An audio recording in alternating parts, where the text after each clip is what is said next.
A millionaire is stunned when he finds out that his only daughter is living an impoverished life with her twin babies in an old trailer, and he rushes to her aid, unaware his life will never be the same after that day. Before we continue, please take some time to subscribe to Dailydose, like and share this video with your friends. It might brighten their day and inspire them to do good. Also keep watching because an important lesson awaits at the end of the video. As Ben Doyle sliced the steak on his plate and took the first bite of the tender meat, a clinking sound broke the pin-drop silence in his gigantic mansion. He picked up the TV remote and tuned into the state news channel, as he always did. Every evening, Ben ate dinner alone while he watched the news because he didn't have a family. His ex-wife, Cindy, had left him years ago and taken their only daughter, Leah, with her because he was a nobody back then. At the time, Ben was working odd jobs and trying to start his own business, but all of his endeavors were failing. Cindy wanted a good life and was done with him and his struggles, so she divorced him and married a rich man.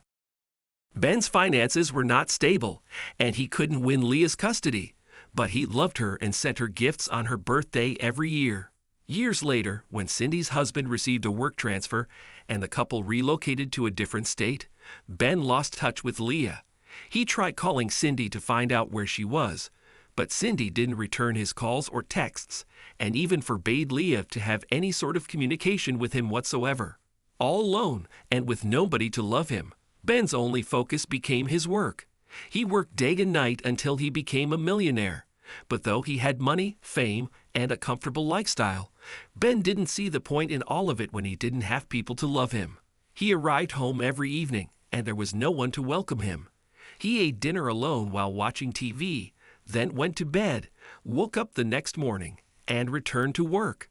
This was not how he had imagined his life to be. That day, while Ben was watching TV, the news channel was running a report on women empowerment. The reporter had interviewed women from different strata, including the underprivileged, and Ben was not interested in watching any of it. Is that all they got to show us now? Don't they have something better to report? He grumbled as he picked up the remote to change the channel. But then he stopped. He stopped because he couldn't believe his eyes, and the fact that the reporter's next interviewee was his daughter. Good Lord. Leah? Ben's eyes teared as he watched the report, which mentioned his daughter was living in an old trailer with her twin babies. What? What is she doing there? How can she just? Ben noted Leah's address flashed at the bottom of the screen, and the next moment he knew he was in his car, feeding the location into Google Maps. What was Leah doing in town? Didn't she move with Cindy to a different state? Why was she in such a terrible condition? Ben felt like his head would explode with his countless questions. He drove as fast as he could, and moments that seemed like hours later, he was right in front of the trailer.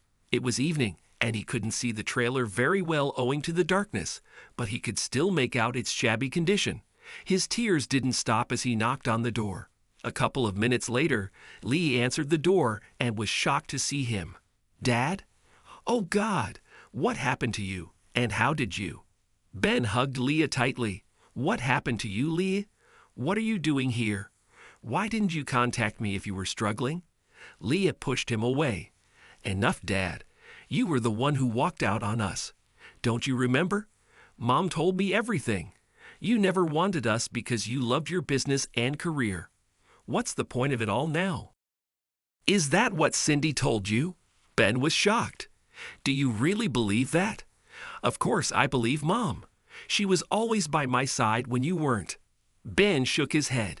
"If you give me a chance to explain myself, I want to tell you that it's not the truth, honey. It's not. Are you sure? Where were you all these years then?" Ben sighed.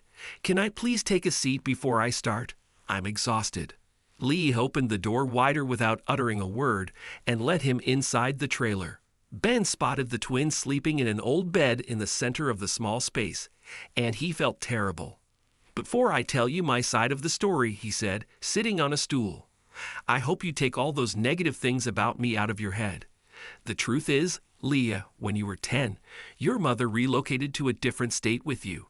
She never allowed me to contact you. Every year, I would send you gifts. And gifts." Lee interrupted him. What gifts?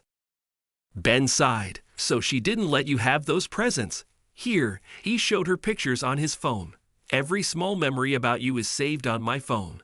The pictures we took, the presents I sent you, everything. I look at it whenever I miss you. I used to send you gifts every year, but after you relocated to another state, I couldn't reach you. I found out about you while watching the news today. But honey, what happened to you? What exactly are you doing here? At this point, Leah's tears knew no bounds. She had been wrong about her father. I'm so sorry, Dad. Mom died a few years ago, cancer, and after that, my stepfather married someone else.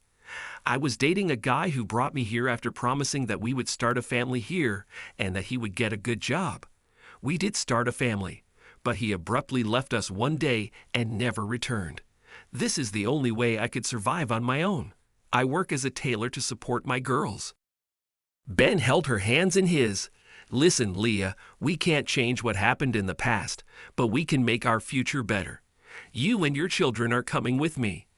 I can't let my daughter live like this, please. You don't deserve this. I don't know what to say, Dad. I'm so sorry. Perhaps I should have made an effort to get in touch with you. I am so sorry. It's okay, honey, he said, hugging her. I love you no matter what. Love you too, Dad, and I'm sorry again. After Lee moved in with Ben, he offered her a high position in his company. But Lee refused. She was inspired by how Ben made a name for himself, and she wanted to do it too. She thanked him for his support and that he gave her shelter and became the best granddad to his twin daughters.